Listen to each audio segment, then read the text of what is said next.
Joining me now is Jenna Graham, the co-owner of the Harbour Diner in Hamilton, Ontario, who's actually choosing to defy the Ontario vaccine passport edict. Jenna, thank you so much for joining me today, and I'm really excited to delve right into this discussion. You're a small business owner. Prior to Yeah. the vaccine passport, how did COVID regulation impact your business? They added a few extra things, like obviously to check, get a name and a phone number, which, if you're a smaller business like us, we don't have, the manpower to, when we're really busy, it's kind of left on the server to, go around and do so. We don't have a hostess. We're not that big to have it. But other than that, like we always were very clean and tidy restaurants. So sanitization, obviously throughout the whole pandemic, that has obviously gone up about 50%. But other than that, like it wasn't too bad. It was something that we could definitely tolerate, especially given the manpower that we do have, in our establishment. Now, in terms of adding the Vax passport to it, like we just don't have the manpower to it. Like I'm still here at work. I cook, I waitress. Like we don't. Yes. We're not a large corporation. We are just a small mom and pop shop. And to add all this extra work, we don't have the manpower for it. And people already, they get a little impatient, and then let alone having to add these extra steps that we just don't have time for. It's unfortunate, and it's not that we can't make time for it. It's very unnecessary when it was completely fine the way it was for 18 months. So if you were able to be given extra funds to implement this passport, then you'd say, okay, we can do it? Well, if the government was willing to step up and give us a person of their own to do it, and it wasn't coming out of my pocket, by all means, we would enforce it. If they want to send somebody down, and this is the one thing I've said, if they want to send somebody to come enforce their regulation, then that's fine. They can do so. Gotcha. So is business been slower or busier? Like, because you were quoted in a paper, in a national paper, that your business is not going to comply.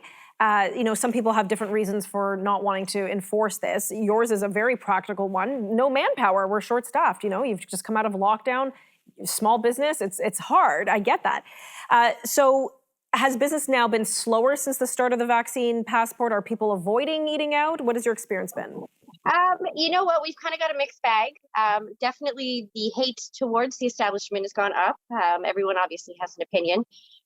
For some reason, they just assume that we are anti-vaccination, which is not the case. About 75% of our staff are vaccinated. We just don't feel like we shouldn't know whether or not you're vaccinated or not. It's not our job.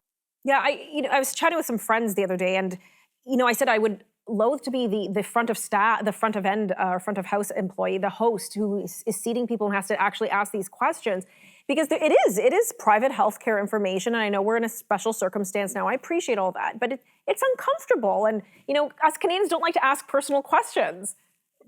And I think with us too, like people know the stats. Like obviously, it's been quoted as well because of the area my establishment is in. We are in a lower vaccination rate area, so automatically, like 50% of our regular clientele is not vaccinated, which is obviously their choice. But we're also in the downtown Hamilton core, where we get a whole mixed bag of people. So to put my staff in jeopardy of asking somebody whether or not they're vaccinated or not, and then to have to tell the person who is unvaccinated, sorry, you can't come in here, that puts them at a risk.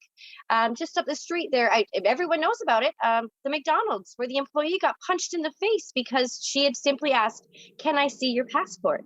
And we're in an area where we're near shelters, we are near a very low income area. We have affordable housing all around us, and there's crime. There is guns, there is violence, and they want me to put my staff in the line of fire with people who are, unfortunately, due to the pandemic as well, mentally unstable. They've lost their homes, they've lost their jobs, they've lost their family, they've lost their livelihood, and now they're bitter. And then for me to add this another nail to their coffin by saying, I'm sorry, you're not allowed in here. No, absolutely not. I'm not risking any of my staff or my self-safety. Okay. I would rather take whatever the government throws at me in fines. They want to be that heartless. I will take it. I'm not risking my people. I'm sorry.